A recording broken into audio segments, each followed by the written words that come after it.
the biggest and longest running auto show in America, but typically doesn't really get as much of attention as Detroit. Well, this year may be a little different. Jeff Flock checks it out for us. One of the more exciting unveils of the Chicago Auto Show, something called the Kia Ray. It is a concept car. It is a plug-in hybrid concept.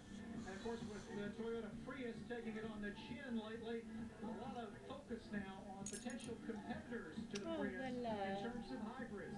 Prius had been the world's best-selling hybrid. Maybe some sense of futuristic styling. It's a four-seater, kind of based on the Kia Forte. Oh, he's biting nipples. Did you see that? Commercial ever for Kia this year, featuring stock puppets. It's the vice president of marketing right there for Kia. Gonna give you a look at him. You're a good girl, Lydia. Oh. Why is that cat so mean? Tries to increase its market share. 15 consecutive years of market share gain for Kia. The South Korean company poised, perhaps, to make an even bigger showing in the U.S. I'm Jeff.